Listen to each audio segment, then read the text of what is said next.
Halo, selamat datang di Si Paham Taktik, kolaborasi Si Paham Bola dan Ruang Taktik yang didukung Indosiar Sports.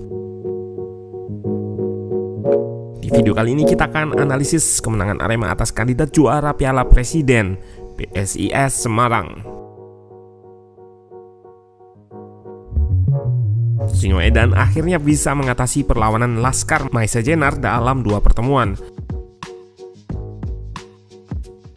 masing-masing dengan skor 2-0 dan 2-1.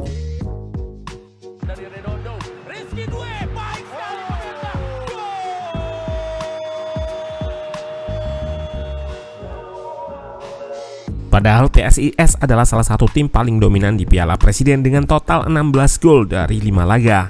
Jumlah itu yang tertinggi di antara semifinalis lainnya. Tetapi di hadapan Arema, PSIS tampak kesulitan membongkar pertahanan lawan. Sebaliknya, gawang PSIS malah jebol 4 kali oleh Arema yang sebetulnya punya masalah untuk mencetak gol.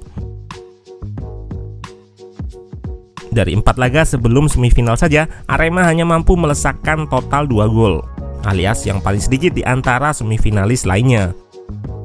Hal ini yang membuat pendukung mempertanyakan soal apakah Almeida ini punya taktik. Well, jika tanpa taktik, apa yang membuat Arema berhasil mengatasi permainan PSIS yang terkenal ofensif itu? Nah, kita akan bahas dari segi taktikal. Let's go, kita bahas sama-sama.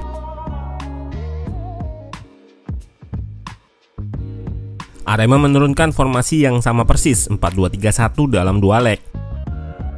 Paling menonjol, Arema mengganti 3 pemain depannya sekaligus pada susunan starting 11. Muhammad Rafli, Adam Alis, dan Irsyad digantikan Gianzola, Ilhamuddin, dan Dendi Santoso. PSIS yang sempat bermain dengan formasi 4-2-3-1 pada leg pertama mengubah formasinya jadi 4-3-3 single pivot pada leg kedua. Perubahan formasi itu diakomodasi dengan bermainnya Octavianus Fernando menggantikan Guntur Triaji, sehingga membiarkan Alfreanda Dewangga jadi single pivot. 2 poin besar yang akan kita bahas pada pertandingan ini adalah satu prinsip bermain reaktif Almeida dan bagaimana Arema membaca kelemahan PSIS, yaitu ketika transisi ke bertahan. PSIS bermain dengan skema build up yang cenderung sama sejak Piala Presiden. Salah satu gelandangnya akan turun untuk jemput bola, lalu 2 bek sayapnya cenderung berposisi lebih tinggi. Begitu terjadi progresi, PSIS memanfaatkan daerah sayap untuk menyerang dengan posisi bek sayap yang sudah naik tadi. Skema serangan yang sudah jadi template PSIS. Nah, bagaimana Arema merespon build up itu? Pada prinsipnya, lini pressing pertama dan kedua Arema akan mengikuti lini belakang dan lini tengah PSIS saat build up. Perhatian besarnya ada pada prinsip Arema untuk nggak menekan secara agresif. Kehadiran para pemain ini hanya untuk menjaga opsi umpan terdekat PSIS dan memberi tekanan dengan jarak sedekat mungkin bagi pemain yang menguasai bola atau akan menguasai bola. Fokus Arema sebenarnya lebih menjaga area di ruang antar lini atau ruang di antara lini belakang dan lini tengah. Nah, ketika PSIS berhasil progresi lewat sayap, maka mekanisme bertahan selanjutnya adalah segera reshape atau mundur untuk melakukan press atau kembali ke posisi. Pemicunya ada pada lini tengah yang tereliminasi.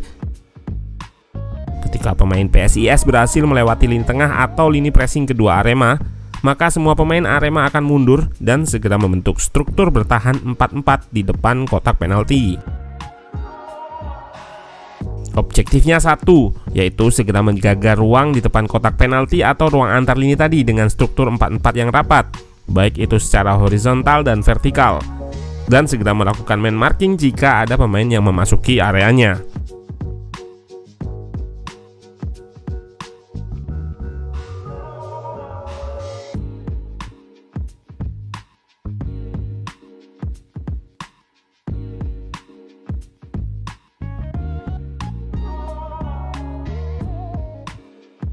PSIS seringnya mati kutu dengan skema bertahan Arema yang rapat dan kolektif itu.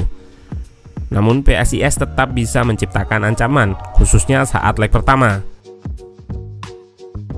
Salah satunya adalah karena pergerakan the front four PSIS yang cair. Marukawa, Wawan, Fortes, dan Cancellana bisa saling bertukar posisi tanpa henti. Pertukaran posisi ini sedikit mengacaukan pemain bertahan Arema karena nggak bisa sembarangan mengikuti pergerakan mereka.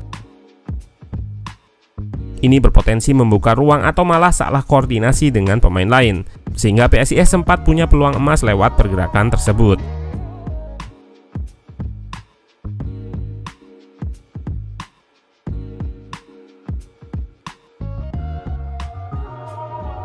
Senjata mematikan PSIS ini menyimpan kelemahan besar, terutama saat melakukan transisi negatif karena terlalu banyak pemain di depan. Tim asal Semarang ini bukan tim seperti Arema yang punya kolektivitas saat transisi negatif atau membentuk struktur pertahanan yang rapat. PSIS bukan pula tim yang mengedepankan prinsip untuk reshape atau press mundur. Dalam dua leg sangat sering dijumpai momen ketika pertahanan PSIS nggak cukup superior menghadapi pemain-pemain Arema saat transisi. Inilah yang diincar Almeida, dan inilah yang menyebabkan setidaknya 2 gol Arema secara langsung. Kita bisa perhatikan gol kedua Arema di leg pertama. Struktur pertahanan PSIS nggak segera merapat ke belakang saat Arema berhasil memprogresi bola ke depan.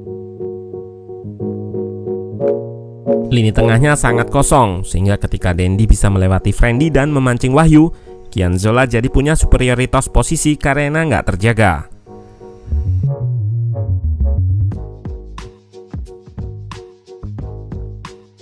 Gol kedua di leg kedua juga sama prosesnya. Lini tengah PSIS tereliminasi, tetapi nggak ada yang segera kembali untuk menutup ruang. Alhasil Arema yang cepat dalam transisi dengan banyak pemain berhasil memanfaatkan momentum ini.